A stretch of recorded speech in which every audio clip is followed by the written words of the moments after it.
اللهم صل على سيدنا ومولانا محمد وعلى آل سيدنا ومولانا محمد وبارك وسلم وصل عليه اللهم صل على محمد وآله وعترته بعدد كل معلوم لك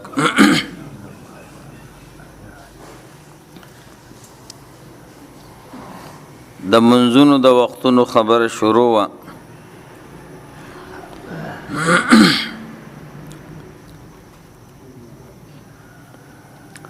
د پنځه وخته د ابتدا او د انتها بیان مې درته کړی اوس په دې پنځو وختونو کې مستحب کم یو ټیم دی د سحر وخت د رښتینې سبا نه تر نور خطو پورې دی خو په دې کې بهترین کم وخت دی چې سړی پکې د سبا منځ کې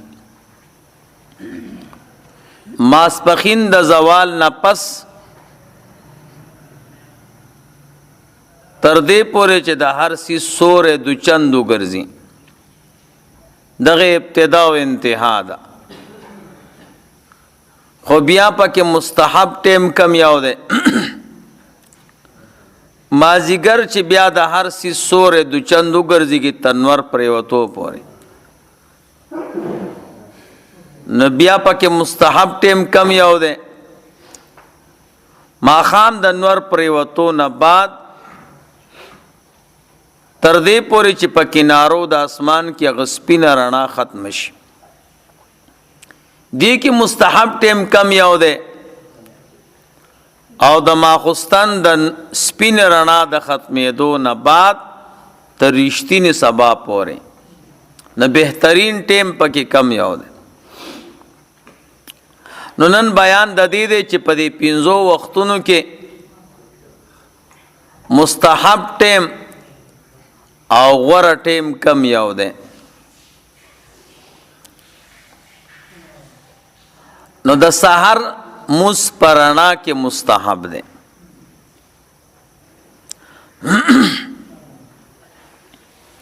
رڼا کې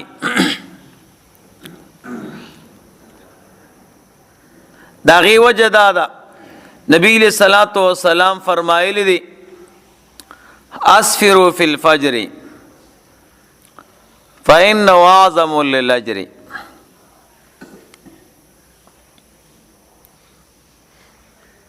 تاسو سبا کې رڼا کوي ځکه په دې کې اجر سیوا ده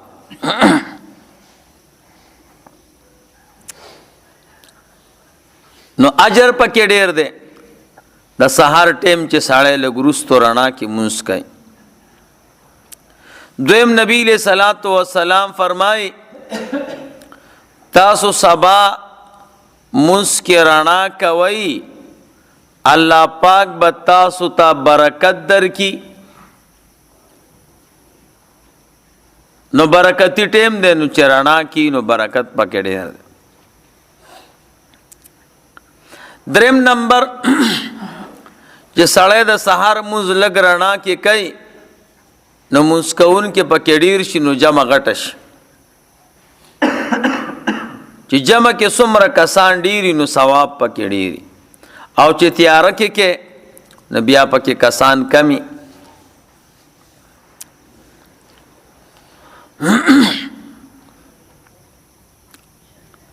د دې وجه نه یو لوی عالم د امام کرخی رحمه الله نوم دی هغه فرمایي چې د نبی له صلوات و سلام صحابه په یو سیز داسې ندي جمع شوي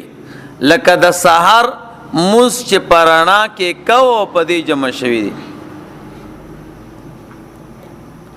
بل وجه علما دا وای چې د رسول الله مبارک په یو بل حدیث باندې عمل راځي نبی له صلوات و سلام فرمایي څوک چې د سحر منځو کې او د مز نه بعد په خپل مصلی کینی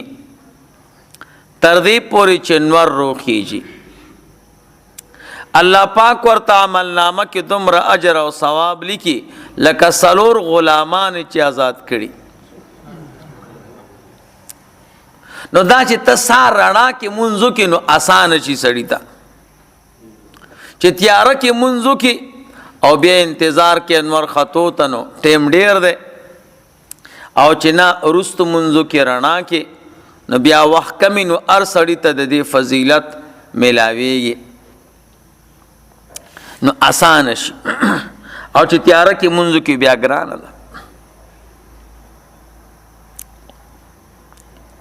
بل دا مسله دا چې مستحب طریقه دا ده چې سړی سار منځو کې د نور خطو پورې خبرې ونه کی او که کوي نو ذکر به کوي درود شریف به وای د دین مسله کولی شي. نو چې څومره ټیم کمی نو سړی پابندي کولی شي او چې ټیم اوږد شي نو بیا خو پابندي نشي کولی. داسې د مازدیګر په ټیم کې راغلی حضور فرمای څوک چې د مازدیګر منځو کې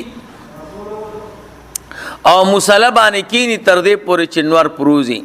الله پاک ورته عمل نامه کې دا تو غلامانو اجر او ثواب لیکي. اوس خبره دا ده چې د سحر پناسته باندې 4 غلامانو اجر او ثواب ملاويږي د مازیګر پاتو دا ولې ودا زکا چې سحر ته انتظار وکي او نور روخي جن فرض مشتي نه نو د فرض منځ انتظار د سحر په انتظار کې نه او د مازیګر منځ چې دیو کا او انتظار دیو کا نور پروزي نو د ماخام ټیم راغی نو د ماخام خو فرض منځ دی نو ځکه داغي اجر او ثواب ډیر دی. نو سحر منځ کې رڼا کول مستحب دی. نو څومره اندازه به سړی رڼا کوي وې دومره اندازه به کوي چې سړی جمع وکړي او د جمع نه بعد دی جمع کې څه فرق پیدا شي او دویمه جمع کولی شي چې پاغې کې د 40 نه تر 80 پورې آیاتونه ویلی شي او بیا هم لا انور نه یې راختلی. بعضې وخت کې جمع کې انسان نه فرق پیدا شي او دسمات شي یا بله مسله یعنی دومره ټیم نور خطو ته وي چې ته پکې یو چاراندام هم کولی شي او بیا راځي دوباره جمع پکې کولی شي چې د 80 نه د 40 نه تر 80 پورې آیاتونه ویلی شي تقریبا 60 منټه. سلام امام واړی چې نور خطو ته 60 منټه ای نو دې کې 2 جمع کېږي. بعضې علما وایي وی دومره اندازه چې یو سړی غشی ولي او کم ځای کې چې غشی لګي چې هغه ورته ښکاره شي وی دومره اندازه به کوي. او بعضې علما دا وایي مخکې خو به جوماتونو ته زنانم راتلی چې د سړو او د ښځو په منځ کې فرق کیږي نو دومره اندازه رڼا ده بس. خو عام جمهور علما دا وایي چې دویمه جمع پکې کیږي چې د جمع نه فارغېدلو نه پس یو چاراندام او بل جمع کېدی شي نو دومره اندازه کې به چې دی سحر کې رڼا کوي نو رڼا پکې مستحب ده. دویم نمبر منځ د ماسپخین دی. ماسپخین چې دی پاغې کې رستواله مستحب دی په ووړي کې. رسول الله مبارک فرمای تاسو په ووړي کې د ماسپخین منځ رستو کوئ ځکه چې دا ډیره ګرمي چې دا د جهنم د اسویلی نه ده نو رستو پکاري. منګ او تاسو خو عام عادت دا دی که ووړي او که جمع یو نیمه بجه منځ کو. خو د اسلام او د دین مسله دا ده چې د ماسپخین منځ به په ووړي کې رستو کې او په جمع کې او پکې تلوار کې. نو ووړي کې کم از کم چې 2:30 بجې په کم 3 بجې سړی د ماسپخین منځ کوي نو خوب هم برابرېږي روټۍ به مخوري دمه به مخي. قیلوله دې ته وایي چې سړی روټۍ وخوري د غرمې او بیا اوده شي او بیا راپاسی او بیا منځو کې. او زمونږ او ستاسو د علاقو رواج بدل دی. دریم نمبر منځ د مازیګر دی. مازیګر کې افضل ټیم کم یو دی، هغه دا دی چې دومره به رستوالی کې چې نور ته کتی شي. ګوره سړی د نور ککوړي ته ګوري که نه، نو نشي کتی ورته. مازیګر ټیم کې بیا داسې ټیم راشي بیا ورته کتی شي. نو چې مازیګر ټیم کې ته ورته کتی شي، د دې کتلو نه به یې لږ پیله مازیګر منځو کې چې ته مازیګر منځو کې او ستا د نور ککوړي کتلو ته ټیم وي، او کنه داسې ټیم راغی چې نور کتلو ته د نور ککوړي ته ته کتی شي، نو بیا مونځ مکروه دی. د کتلو نه به یې لږ پیله مخکې ختمه، دا پکې مستحب ټیم دی. د ماښام ټیم، نو د ماښام په ټیم کې تلوار پکار ده. پکار دا دی چې د ماښام ټیم سړی مخکې منځو کې کم از کم چې د اذان او د اقامت په منځ کې 3 آیاتونه یا 3 قدمونه. رسول الله مبارک فرمای زما امت به همیشه پورې په خیری، زما امت به همیشه په خیری ترسو پورې چې د ماښام کې تلوار کولا او پیشمنی کې تاخیر کو. سړی روزه کې پیشمنی کوي، ناغی کې رستواله مستحب ده، او ماښام کې تلوار مستحب ده. مونږ او تاسو وایو ماښام نه داخل نا وخت، او پیشمنی وختي کو، نه پیشمنی رستو کول پکار دی او ماښام کې تلوار پکار. خو دومره رستو کول نه چې د سبا مونځ پکې وشي. دا د غرونو خلک چې دي هغوی روزه کې پیشمنی چې کوي، نو چې بانګونه شروع شي هلکه وایي اوبه وڅکئ، لکه چې بیا بانګ ختم شي بیا خو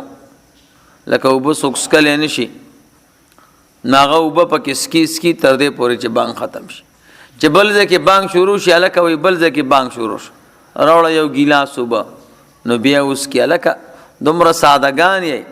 چې بانګ وشي نو بیا خو سبا داخل شو. بانګ خو د سبا دپاره کېږي، نو د سبا نه به پیله چې دی نو پیشمنه. او دقه رنګې ماښام کې به تلوار کې، خو داسې تلوار نه چې مازدیګر ټیم کې روژه ماته کړي، چې وخت داخل شي نو بیا به ورته ګورې نه. ماخوستن ټیم دې کې مستحب ټیم دا دی چې دا شپه به 3 حصې کې، شپه به 3 حصې کې، نو اولنۍ 3 حصه کې مونځ کولی. شپه 3 حصې شوه، نو د اولنۍ حصه اخره کې به بیا مونځ وکړي. دا مستحب ټیم دی. رستواله په ماخوستن کې دا مستحب دی. دا ولې؟ دا ځکه چې ماخوستن خلک گپ شپ لګي، خبرې کوي، او حدیث کې د دینه من راغلی دا چې سړی د ماخوستن منځو کې بیا به رستو خبرې نه کوي ما سوا د 3 کسانو نه. که خبرې کوي نو 3 کسان کولی شي بس. نمبر 1 چې مسافری، یو سړی د سفر نه راغی او ستا ملمه دی، نو د سفر قصه کوي یا ملمه سره خبرې کوي، ته مسافر یا ملمه مسافر دی، نو د سفر په صورت کې چې ملمه نو خبرې کولی شي. دویم نمبر خپل کور والا سره خبرې کولی شي. او دریم نمبر د قرآن او د حدیث د علم او د دین خبرې کولی شي. دې 3 کسانو ته اجازت ده. او کزړی قصې کې او غب شپ لګي، لکه عام الکان د ماخستن نرستو د کارونو مخې تناستي او غب شپ لګي، نو دا زموږ شریعت کې ناروا دي. بیا د سحر مستنشی را پاسېدل، تهجد خوړو کینا، نو بغیر د دې 3 کسانو نه بل چاته د ماخستن د مز نرستو غب شپ اجازت نشته. نو شریعت وای هغه خبرې خو ناروا دي، مکروه دي، نو ته ورته منځ رستو کا چې ستا دا خبرې ختم شي، نو بیا منځ کو بسود شه. بعض علما وای دا د رستوالي مسله دا په جمی کې ده جمی کې شپې اوږدې وي نو که ته مونځ وروستو کې نو خیر دی او په اوړي کې تلوار مستحب ده ځکه خوب انسان نه پوره کیږي نو په اوړي کې تلوار په ماخستن کې او په جمی کې چې دی نو تاخیر بل ویتر دی ویترو کې دا مسله ده چې د چا په ځان اعتمادي چې زرا پاسېدی شم نو دی به ویتر رستو کوي تر آخري حصې د شپې پورې آخري د حصې د شپې پورې به دا ویتر رستو کوي ځکه رسول الله مبارک صحابي ته فرمایلی دي که په ځان د اعتماد وي نو ویتر رستو که آخره حصې د شپې پورې او که د اعتماد نه وي نو بیا مخکې د خوب نه ویتر وکړه نو د ثواب خبره ده پکې خو چې وروستو تاسو ویتر کوئ نو پیله به تهجد کوئ او آخره کې بیا ویتر کوئ ویتر به ستا د شپې د مونځ آخرنۍ حصه آخرنۍ مونځ وی او که په ځان د اعتماد نه وي نو بیا پیله ویتر وکړه نو دا 15 وخته ټیمونه دي او دې کې مستحب ټیمونه دا دي سحر کې رڼا کول او ماسپخین کې جمی کې تلوار کول او په وړي کې تاخير کول او مازیګر کې د جمی او د وړي دواړه تاخير کول دومره به د مازیګر منځ رستو کې چې ته د نور کا کوړی تا کته شي دا غینه به پیله ختمه او ماخام کې تلوار کول او ماخستن په جمی کې تاخير کول او په وړي کې تلوار کول او د سحر او ویتر شي چې د چا په ځان اعتمادي اخیری شپې ته اخیری حصے د شپې ته پرې خودل او که اعتماد د بیداری دل نه عادت نه نبی ابا پیله وتر کې درود شریف وای اللهم صل علی سیدنا مولانا محمد وعلى ال سیدنا و مولانا محمد الحمد لله رب العالمین.